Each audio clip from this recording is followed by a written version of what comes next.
Yes, it's nice. It's cedar. It's cedar and mahogany. Yeah.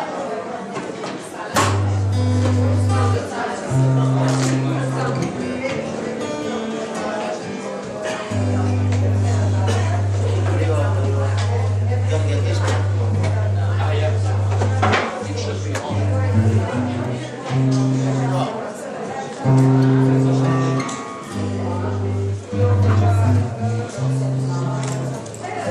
Yes, it's on. Very good.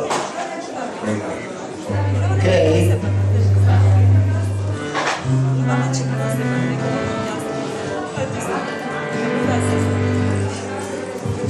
Do the 100 song first. Remember the 100 song?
Krishna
Because it's supposed to have a little philosophy today.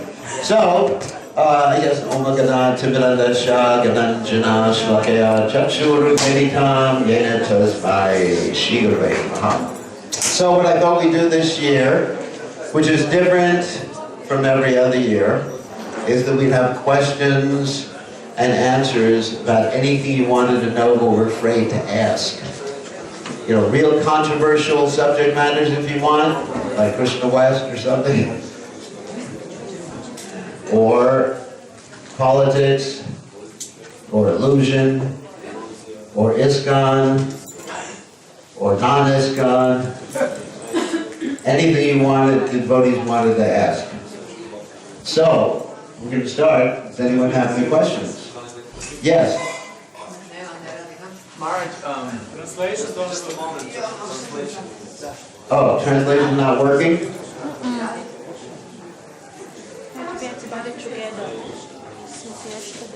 Maharaj, I would like to just put these questions inside. Okay, put it inside so I don't know it's you. And to show you how to open the box. Oh, how do I open the box?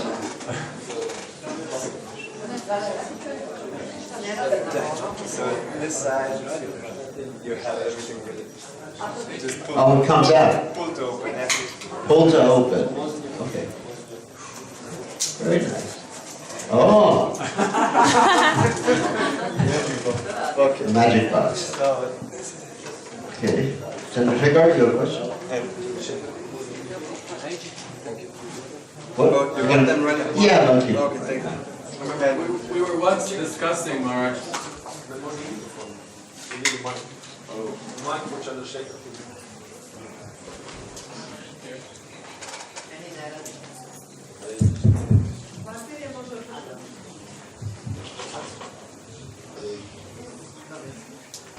For better or for worse, it seems that at ground level, many, if not most, devotees don't follow the four regulative principles fully decades in after their initiation. I thought we only had two regulars. Anyway, And therefore, no mushrooms, no garlic or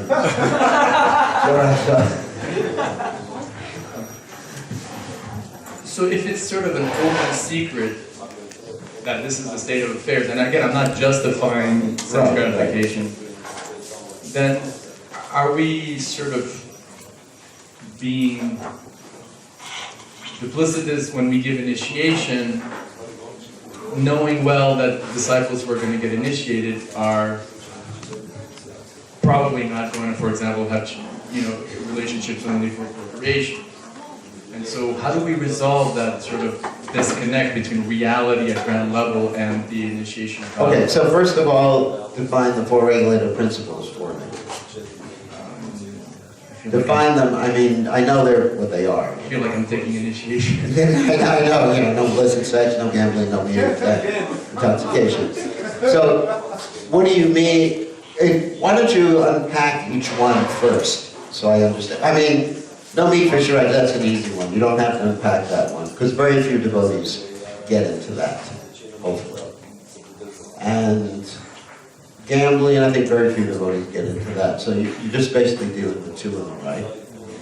So could you unpack the no illicit sex one? Well, I guess we're getting into the discussion of what that means. Yeah, that's right. I suppose at the highest level, it means sex just for procreation. Yeah. And I think I read Prabhupada sometimes acknowledge that within marriage it's still dharma. Right. So that's my understanding. That if one is married, has taken a vow, to stay together, whatever, whether it's a legal marriage or a devotee marriage, but at least there's a vow between two people of commitment, then I don't consider that illicit sex. And now intoxication, what's the other one? Intoxication, You don't think people break that too much? they do drink coffee and tea. Coffee and tea is a different thing. I don't consider it that. So, what are they actually breaking? I think that the main point is, actually several things I wanted to talk about in that regard. The main point is that people usually aren't, or in many cases aren't able to complete their number of rounds. I think that's the main promise that they make. And I would say that there are extenuating circumstances. That means, you know what that word means? Extenuating? Okay. That sometimes, for example, a lady has a baby. Sometimes a lady has a baby. Do men have a baby?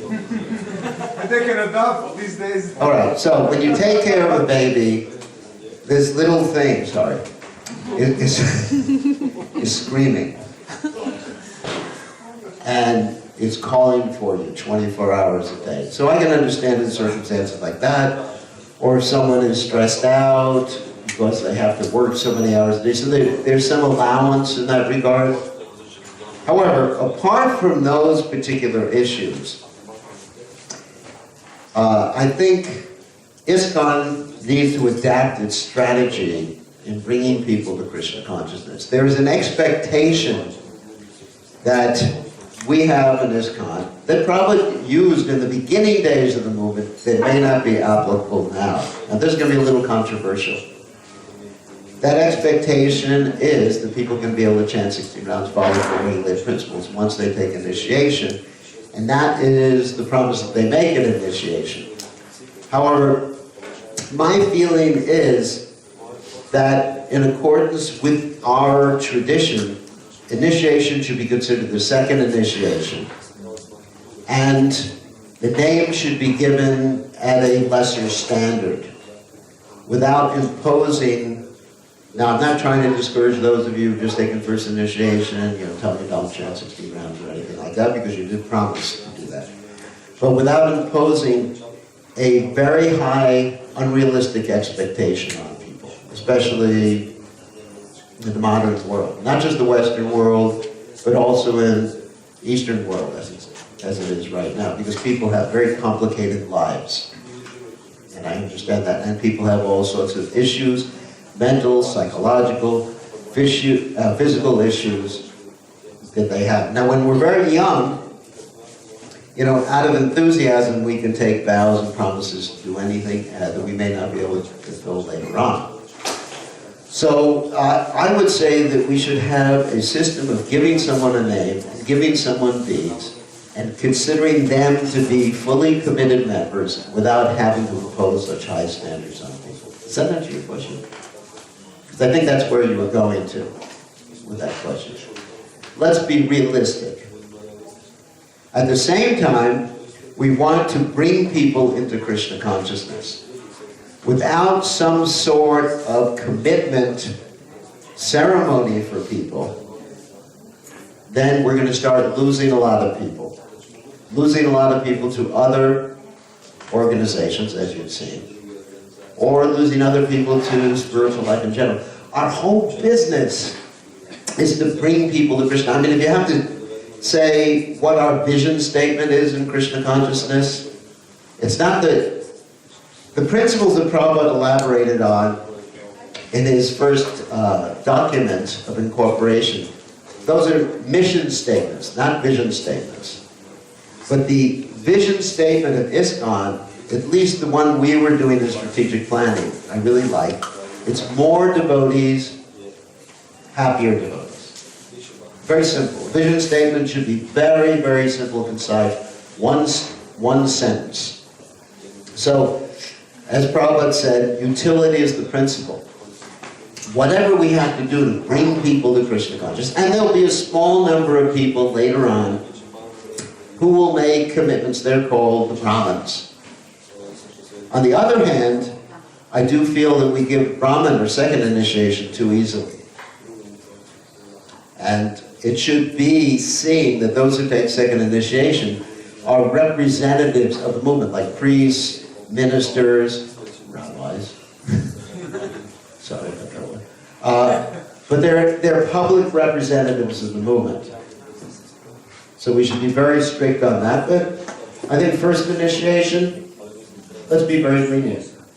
And then we'll get more people, because it's unrealistic to think that millions and millions of people in this world are going to be taking the vow, following the four regulated principles, and chanting 16 rounds every day. isn't it? It's completely unrealistic. And we have to adjust things. There's a Krishna West type of presentation. We have to adjust things according to the culture of the presentation of Krishna consciousness. So that people feel comfortable. Like I just used the guitar in presenting the chanting the holy name. And you see, even though all of you are fanatic Hare Krishna devotees here. Right? Everybody's fanatic. India-fied. You know that expression? India-fied. Whatever. Sari wearing, dhoti wearing, tilak wearing, neck bead wearing.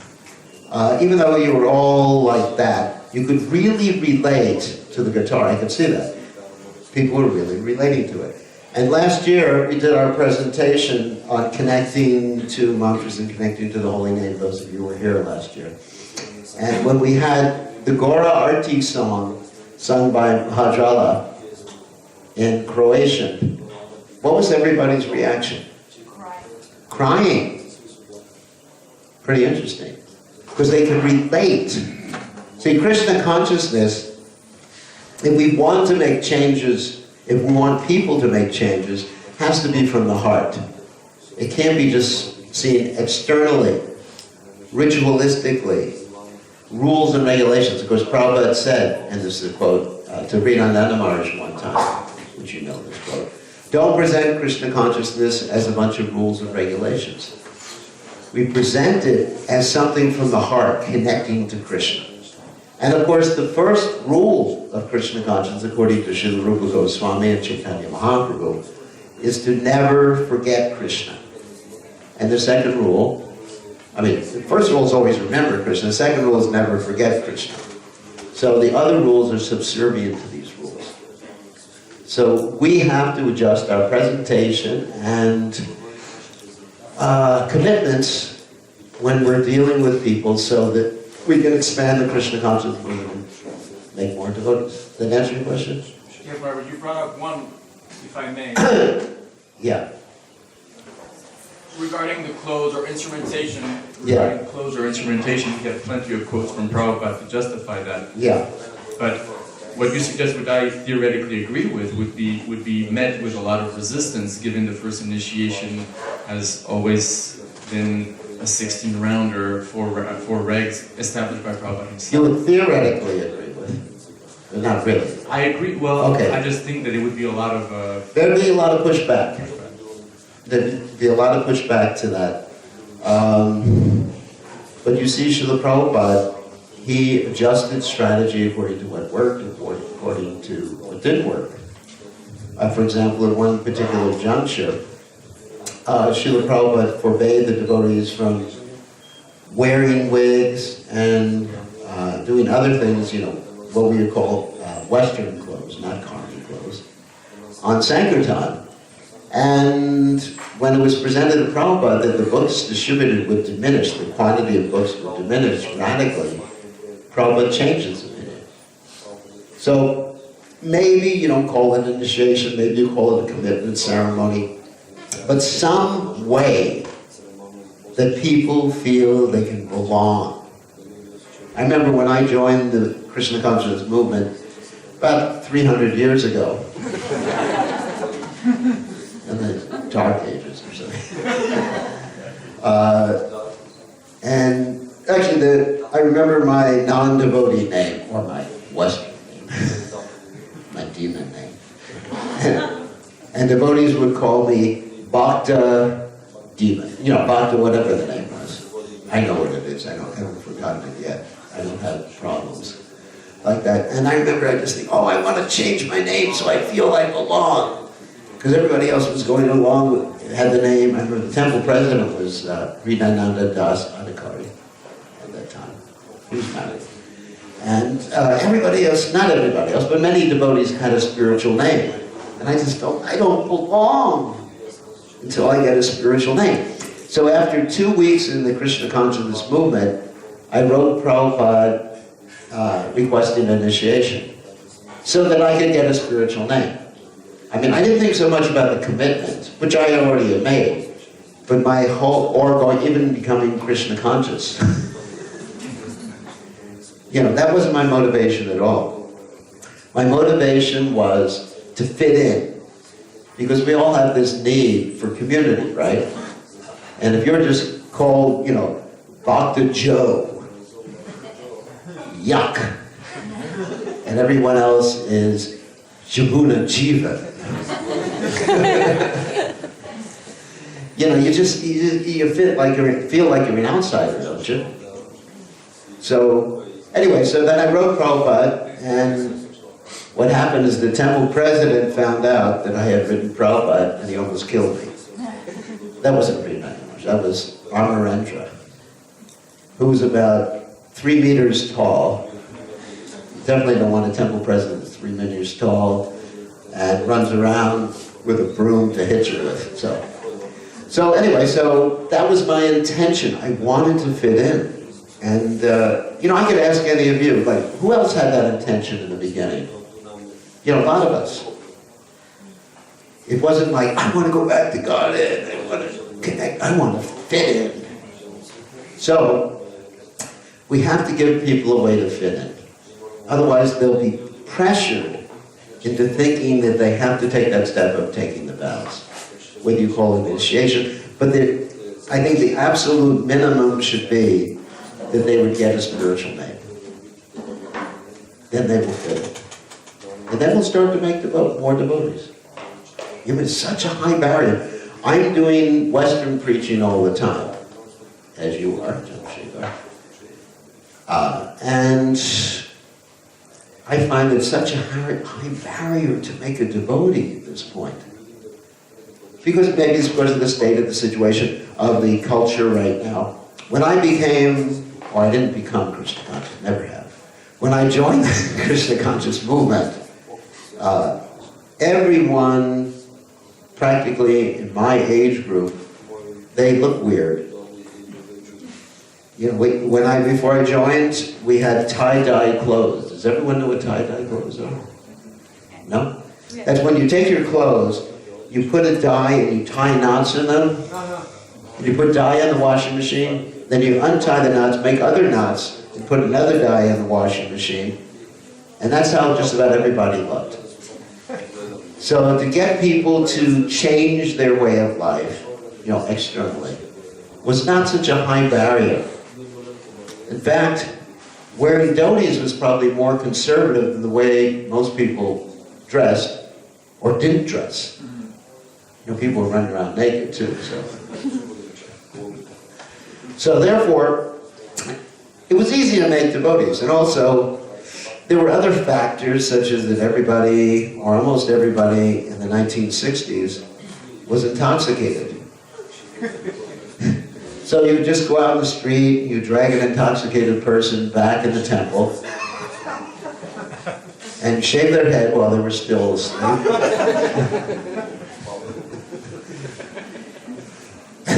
And they'd wake up in the morning and get 10 bhakti points. Did you actually read that? Did it actually happen? Yeah. Yeah, there was one devotee whose main name was, who published a book about how to make new bhaktas. And one of the ways was, if someone comes to visit you at the temple and they drive their car, you pull the spark plugs wires out of their car so they can't go, they can't leave. And then you get 3 points for an overnight stay.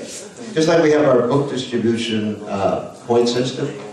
So you get different points. You get Sika points. For every Sika that you gave someone, you get 5 points. What do you get after so many points? What do you get? You win! It's like the Sankirtan newsletter, whoever gets the most points wins. You go to Mayapur, you get an award. The best bhakta maker, the most Sikas of the year, goes to, so-and-so. The most saris of the year. So, it was quite easy. I mean, maybe because people did get intoxicated and they stumbled into the door of the Hare Krishna temple. They did wake up the next morning as devotees.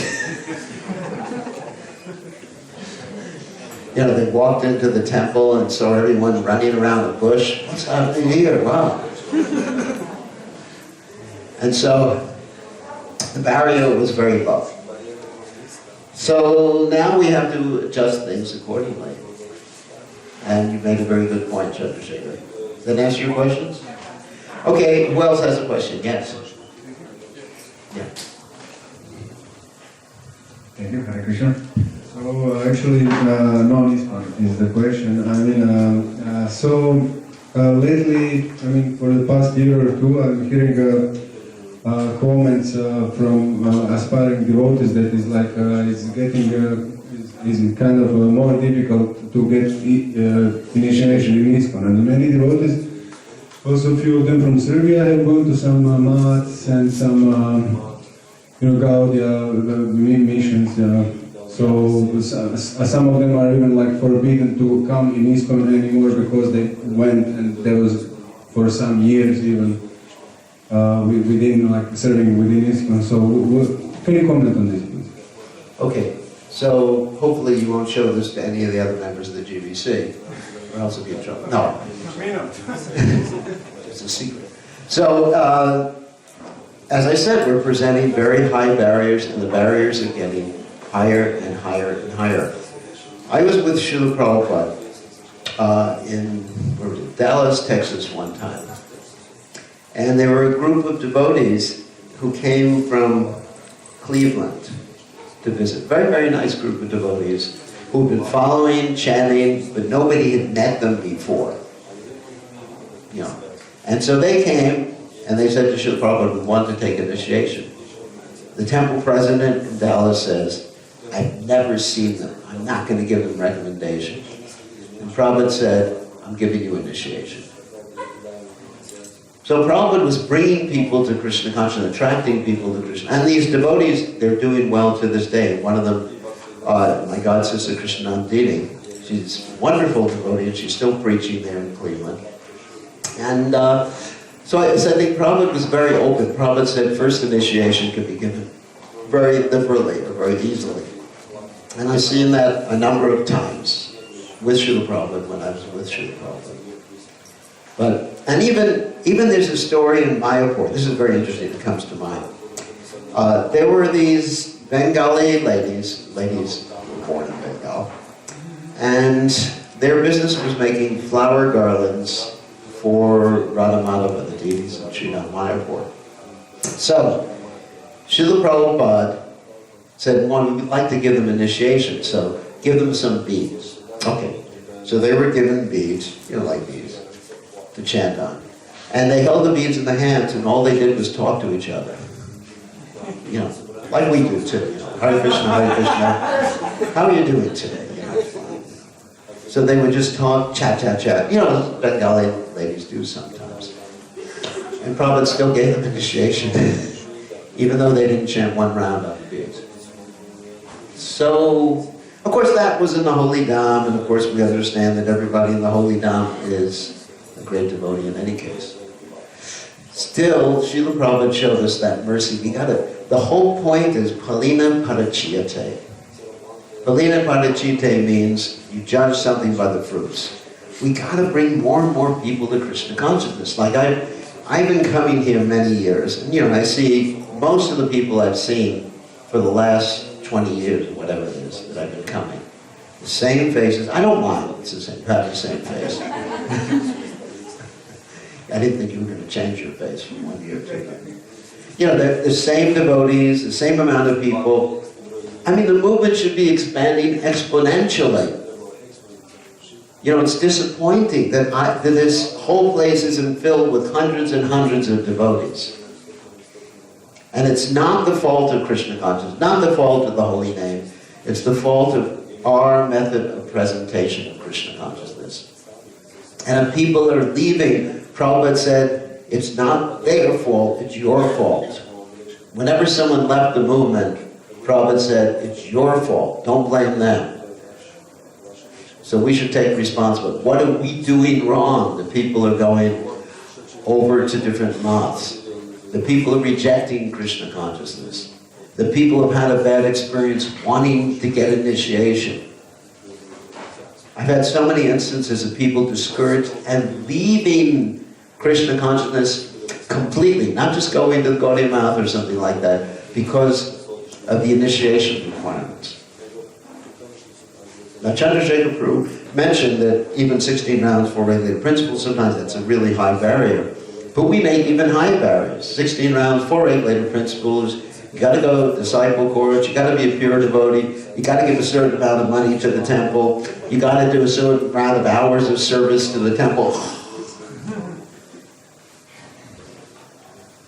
You know, my question for all of you is, the leaders that we have in our society now, or the leaders who may have passed away, you know, let's take someone like Tamal Krishna Maharaj. Would he have joined the Krishna consciousness movement the way it is today? Would I have joined the Krishna consciousness movement the way it is today? With all these different barriers. I think we need to question ourselves. And if the answer is, well, maybe yes, maybe no, we're doing something wrong. So, yes, that's a very important question. First initiation should be given liberally. And we should trust people. If someone says, I've been chanting, 16 rounds and following the 4 regulated principles, we don't need to put a camera in their house. It's almost like that now. No, of course we don't put cameras. I'm speaking facetiously or jokingly at this point. It's almost like that now. Has anyone seen you chant 16 rounds? Has anyone seen you not follow the 4 regulated, or to follow the 4? Because you can't see someone not do something. It's impossible. Because you can't do a can't, and you can't observe someone not doing something. Because someone would have, you got to basically put a body cam on you. You know what a body cam is? You put like that, 24 hours a day, submit it to the local temple president, and have him watch your whole life for the last year. Even going into the bathroom. Anyways, so it's yeah. Thank you for the question. Yeah. Yes, thank you. So sometimes, Why not more devotees? That's my question. Why? I completely agree with you, Maharaj. Sometimes I had arguments like these with some devotees, and sometimes devotees say, yes, but that was Prabhupada, he's a pure devotee, he can do that. We need to follow all these rules and regulations. That was Srila Prabhupada. He could see in the future who will become a devotee, who will not. So he did it like that. You think Prabhupada is not Vishnu? Prabhupada gave each and every person a chance, and in some cases they looked. Prabhupada initiated over 5,000 people. And how many people amongst those 5,000 are still part of the Krishna consciousness movement? Anyone know the numbers? Maybe Chandrasekhar knows. Very small. 400 or 500 maybe, if we're lucky. Prabhupada gave so many people sannyas. How many of those sannyasis that Prabhupada initiated are still or remained as sannyasis? Like if you look at all the sannyasis that Prabhupada made in the early days, how many are still here? Of course, you got Tamal Krishna Maharaj, Seswar Maharaj, Sridhananda Maharaj, Japataka Maharaj, who else? Trivikram Maharaj. Any others? What? Well, I took sannyas in 78. So, even amongst my generation, many people didn't make it. Sannyas. Gopal Krishna. No, Gopal Krishna Maharaj took sannyas after Prabhupada. Advaita Maharaj took sannyas after Prabhupada. Bhaktacharya Maharaj, yeah, Bhaktacharya. Thank you. So to say that Prabhupada was able to see the future with each person, Prabhupada is a pure devotee of the Supreme Personality of God. He's not God. Krishna can see the future. Krishna is in every atom. Krishna is in everyone's heart. Prabhupada is a pure lover of Krishna. His absolute position is based on that. Not based on him being, Krishna. Isn't it? We have this misconception, which is actually impersonalism, to think that Srila Prabhupada is omniscient, omnipresent. Srila Prabhupada is a Jiva soul, a pure Shaktivesh, avatar, Jiva soul, who is here to serve Krishna, presenting pure Krishna consciousness to us.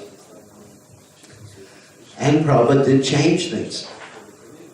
You know, if Prabhupada saw the future, why did he change things, change strategies as the time went on? So the first point is Prabhupada was very much result-oriented. Like I mentioned, where are the new devotees? Some of you are new, very few of you. And so Prabhupada would always ask that, you know, numbers. Prabhupada was into numbers too, like the book distribution and everything like that. So he wasn't just like, oh, we just love Krishna so much, Prabhupada. I mean, if you say that to Prabhupada, Prabhupada would ask you, what did you do this year? I love Krishna more this year. I gave my heart to Krishna. I chanted purely. I saw Radha and Krishna dancing in the Yamuna. Not in the Yamuna, on the banks of the Yamuna. Prabhupada would say, you rascal, go out and preach. You know, it may not say you rascal, but he would say, go out and preach, do something practical. Prabhupada said, people who are simply sitting down, chanting without doing practical spreading of Krishna consciousness, they're eating the mind's bananas. That's Prabhupada's quote from the Vrindavan Bhajan. Very heavy quote. Eating the mind? Eating the mind's bananas. I mean, banana means crazy in English, you know that. So there's this interesting poem that I should read. I don't have it here with me. It's called Vrindavan Bhajan. Prabhupada wrote. He said, I'm sitting alone here in Vrindavan. And I don't remember, there's about 35 different shlokas for this poem. And so we have to see the results. What's happening year after year, 5 years later? How many new people come to Krishna? Because the whole purpose of the temple, the purpose of the buildings, the purpose of the organization, everything is to bring people to Krishna consciousness and deepen the Krishna consciousness of the people who are here. That's it. Otherwise, there's no need of buildings.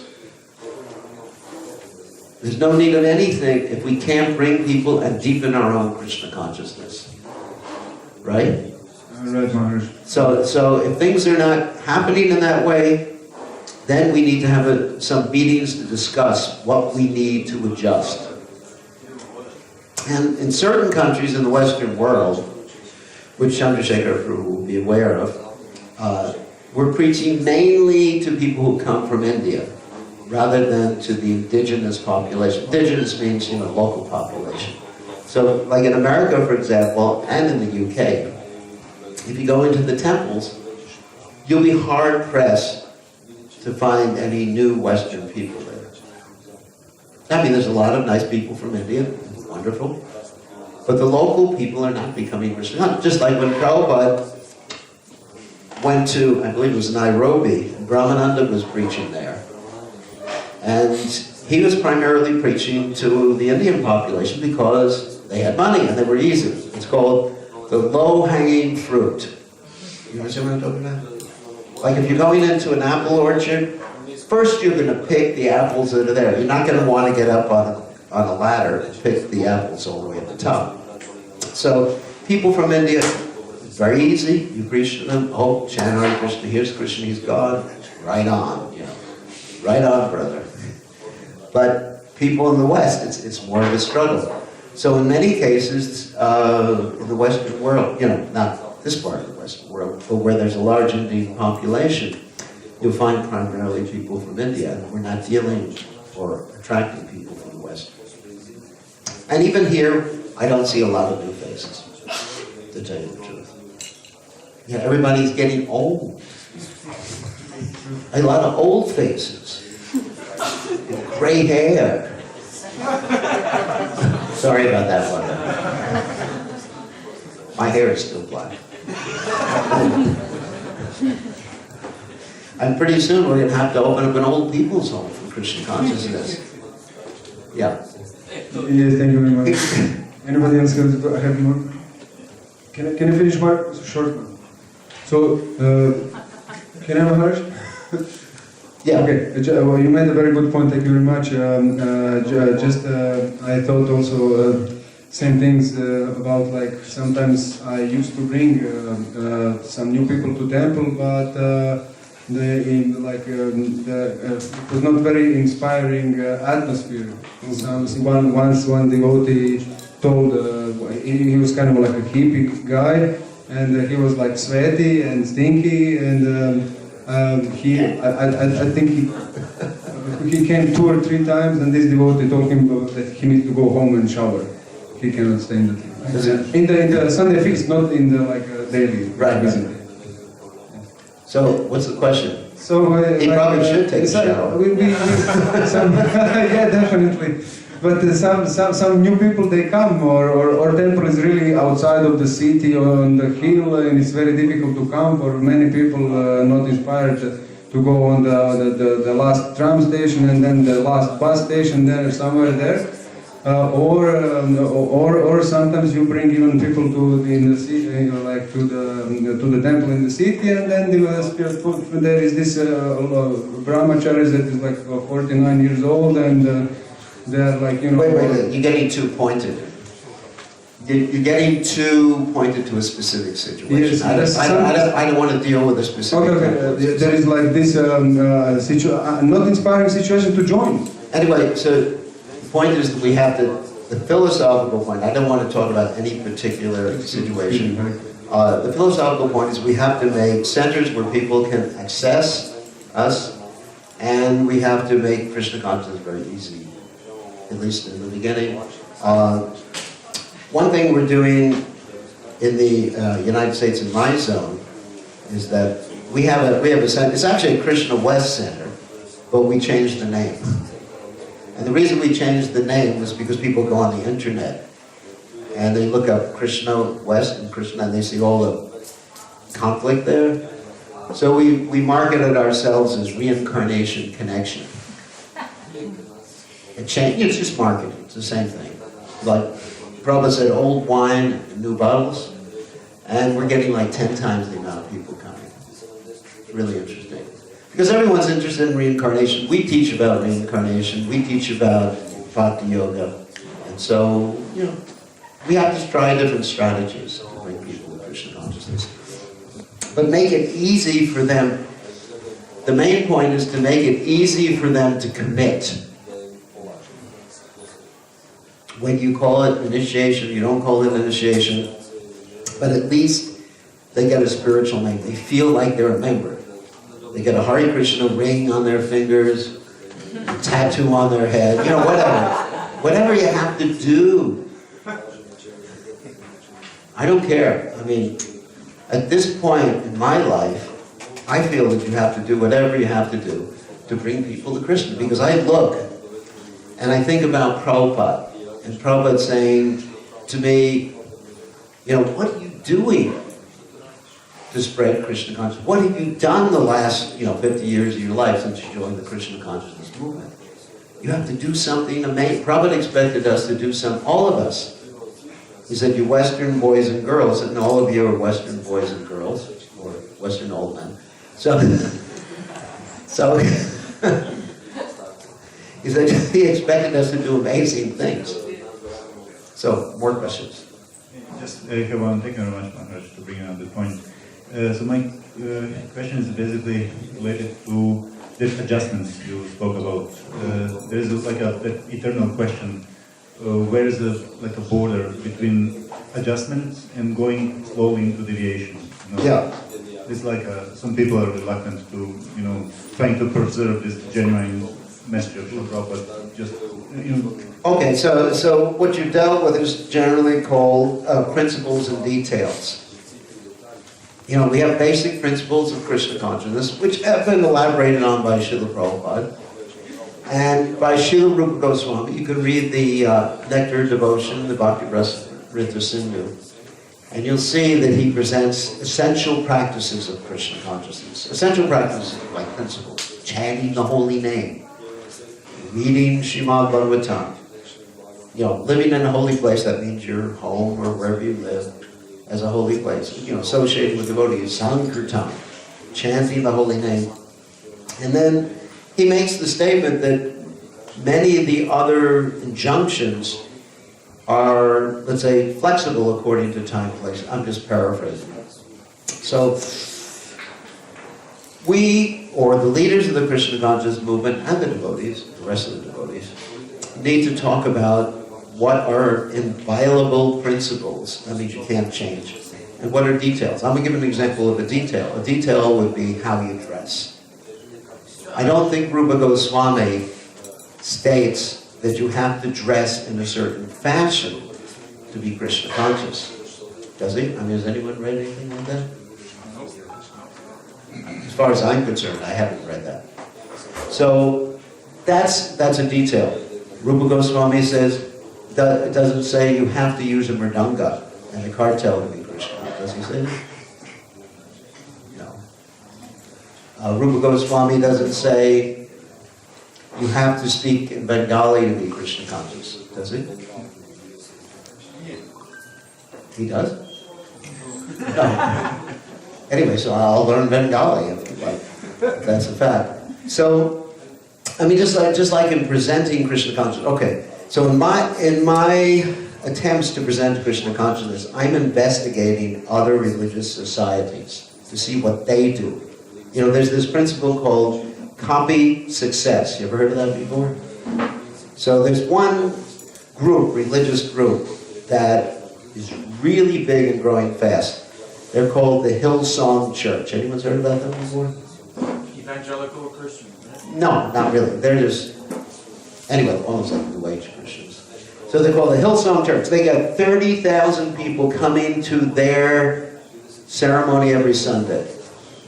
Wow. We're lucky if we have 30 people coming to our ceremony on Sunday. And the old people. So they have 30,000 people coming. And I want to see, what do they do? You know, do they hand out marijuana to everybody? So I went there. And I told them no marijuana. But anyway, so I went there and just to see what was happening. Of course, I dressed up in Western clothes because, I didn't want to get crucified. Would have been very dangerous. So anyway, they wouldn't do that. I'm just joking. So I just wanted to fit in. And it was an amazing experience. What they did was they had songs in English, because they're an English-based group. It's in Australia, actually. And they had the words on the screen, and they were nice words, praise the Lord, we love you, God. Now, I understand there was very little philosophy behind it, but Bhaktivinoda Thakur states in the Chaitanya Shikshamrita that when we see other religions worshiping God, we appreciate that they're worshiping God in a different way than us. So that was appreciated. So anyway, so I went in, and they were singing in English, the people were singing in English, and it really touched the heart. And I got up there, and I was dancing with them in the mosh pit. You know what a mosh pit is? No. You want to explain what the mosh pit is? Mosh pit is like right in front of the band, where everyone's going like that. So there was this old Hare Krishna dancing in the mosh pit. No, I was up in the bleachers. But I was up there, dancing. And you may say, well, because you're remembering your Christian years, No. I wasn't born as a Christian. I was never raised as a Christian. So it had nothing to do with reliving my past. I was raised in the Jewish faith. But because you could relate to what they were singing, it was easy for me to relate to it, to connect. Like you experienced with the Gora Arti song we did last year, or Madhvala did last year.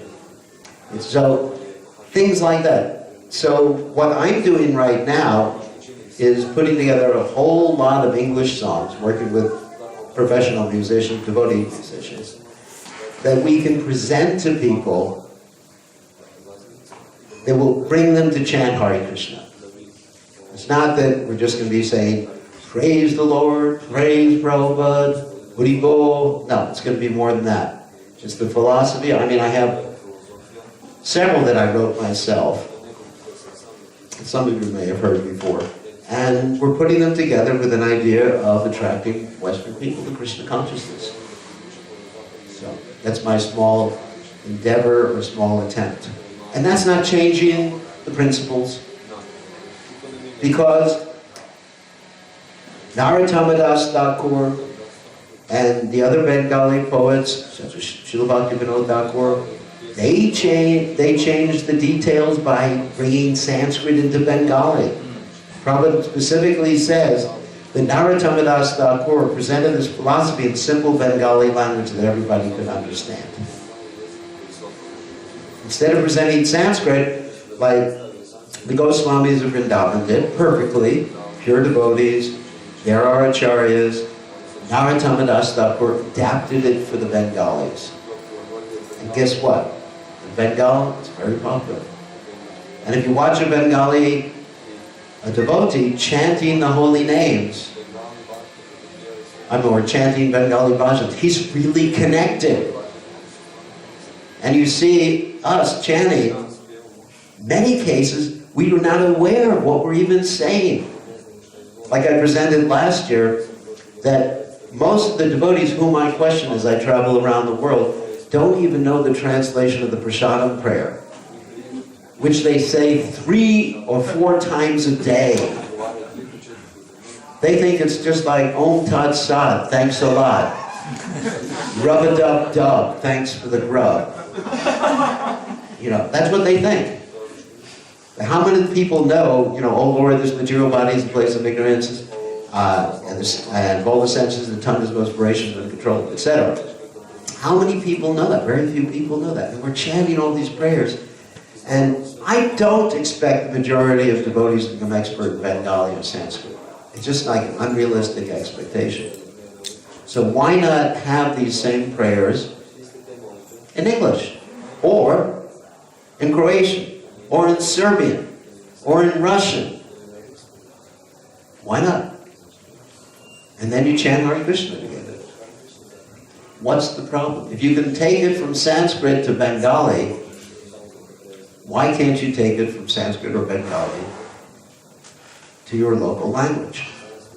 And then you're connected. Then more people will join. I mean, I can relate to Bengali. I know the words in Bengali pretty well. But a new person, they walk in the temple. It's like Indiana Jones in the Temple of Doom. Right? You ever seen that movie? It's just like, what's happening here? You know, I know what it means. But it's just like, wow, these people are from a different planet. You know, what language are they speaking? So let's make it as comfortable as possible for people. And that's one of the details. There's other details too, instruments that you play, hairstyle that you wear, different things like that are not mentioned by the acharyas.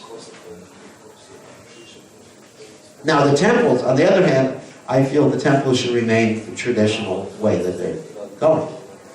Temples are temples, and there's other communities. Krishna consciousness in the future, if we're going to fulfill Prabhupada's dream, vision, it has to expand into different communities, types of communities, like the Catholic Church. One of the reasons the Catholic Church is so successful is they've integrated different communities.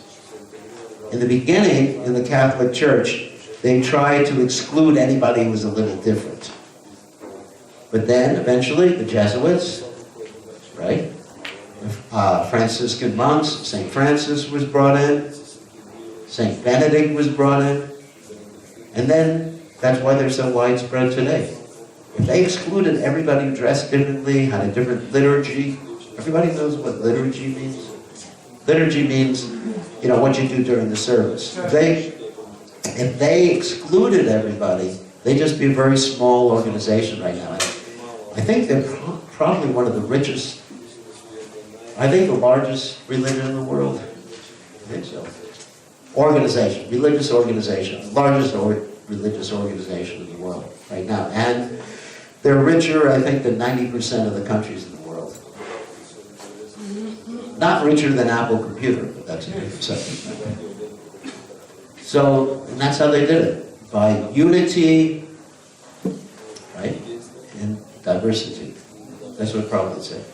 Prabhupada said the GBC should meet every year and discuss unity and diversity. You know, what brings us all together and how we have different, and learn how to work together. And when we learn that, we'll expand a lot more dramatically, dynamically. Okay, do we have questions about a different subject matter? Yes. Yeah.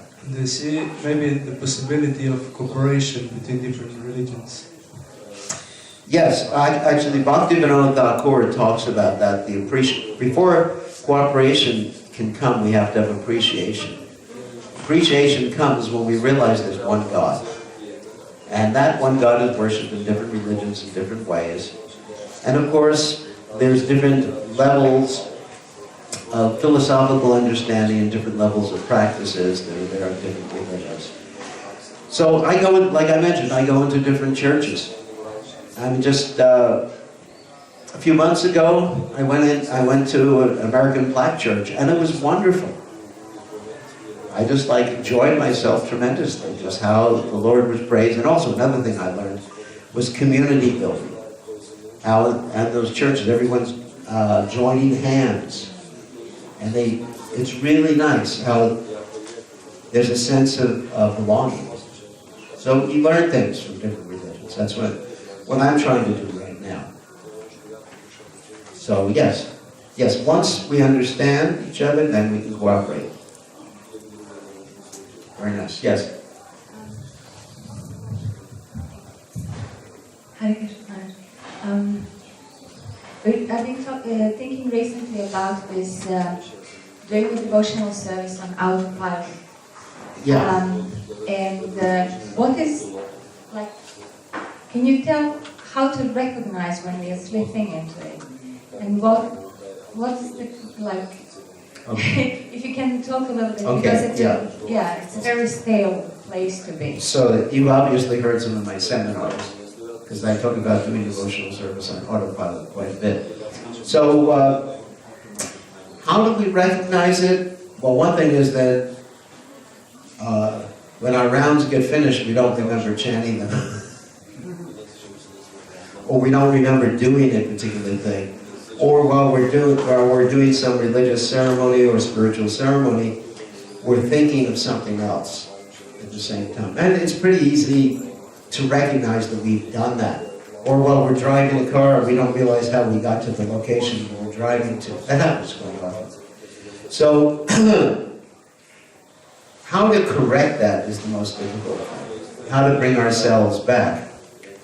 What I usually do is, before doing any spiritual ceremony or process, I do a sankalpa. A sankalpa means I try to remember not only what I'm doing, but why I'm doing it. See, the why is the important factor. Because the why is what connects you to the heart. The what is connects you to the brain. You know, what am I doing? All right, I'm starting the car. Well, why are you doing it? And if you go down or drill down to your why, which is an individual thing, then you'll be able to connect to the activity. You know, why am I chanting my rounds?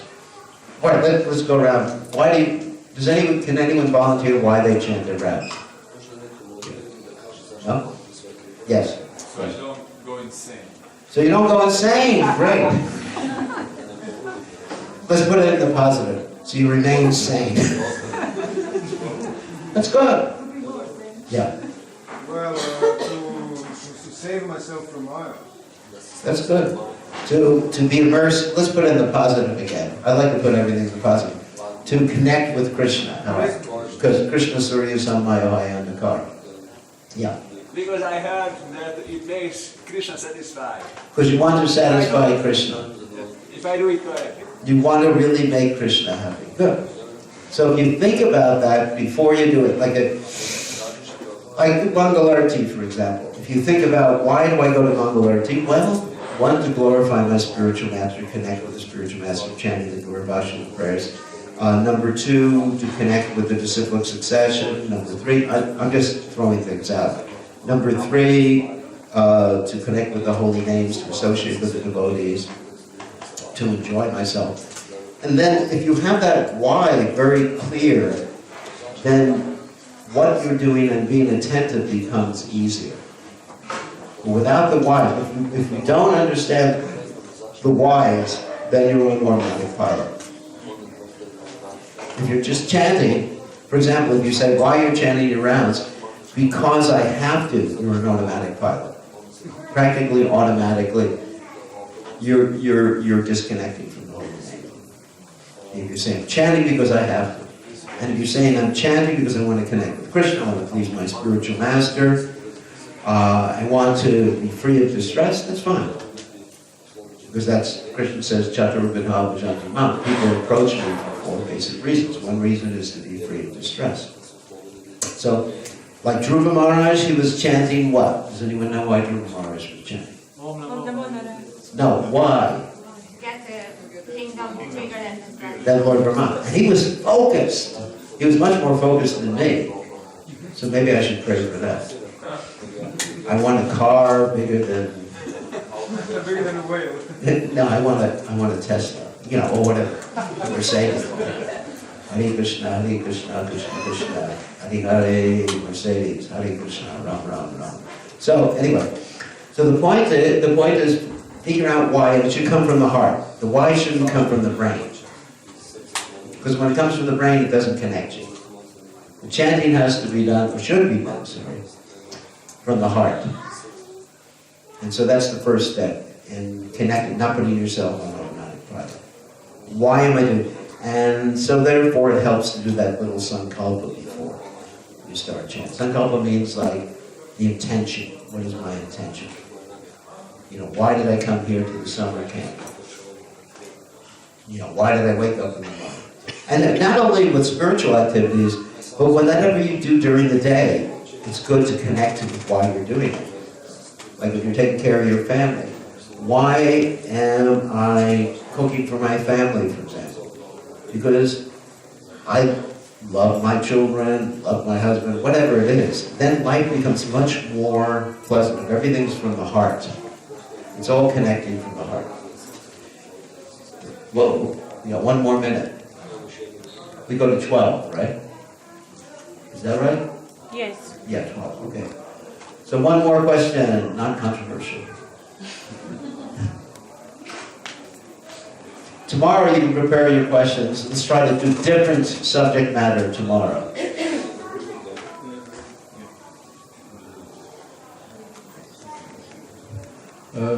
It's a little related with the language and everything you said. Okay. There is one part of tradition, I would say, I don't know actually. It is repeating Srimad Bhagavatam shlokas in the morning and Bhagavad Gita in the evening. And I got a question from one very new devotee. Why we don't translate it before we chant it 10 times? So I was thinking, really, why not?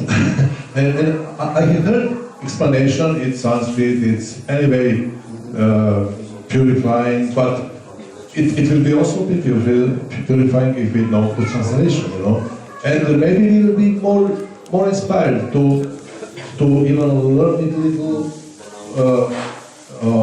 by mind if we know what does it mean before we chant.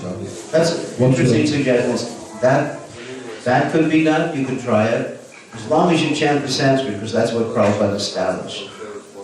But, to understand what you're chanting before you chant. Interesting suggestion. You could do that. I know it's maybe a huge step to change everything of this, like in ISKCON, but... Yeah, but we don't want to take away the Sanskrit, because that's part of our tradition. That's an essential part, chanting the Srimad Bhagavatam verses. So you think that it will not be like wrong to just change it? Nothing wrong. Nothing wrong with doing that. Okay, I think we have to end now. So thank you very much. All glories to His Divine Grace. But one thing is, anybody wants to speak personally with me today, see Parameshwari back there. Everybody knows Parameshwari. She's going to make arrangements for people to see me, because while I'm here at the camp, I'm only here today, tomorrow, and the next day. 3 days. And those are the 3 days I'm available. So I'm giving this seminar only 3 days. I know in the past I've been here for like 7, 8, 9 days in the camp. But this year, I'm very short in time because I had some operations this year. And so everything is compressed. It's only 3 days. Okay, thank you very much. All glories to His divine grace. Shila Prabhupada, Shila Prabhupada, Ki Jai.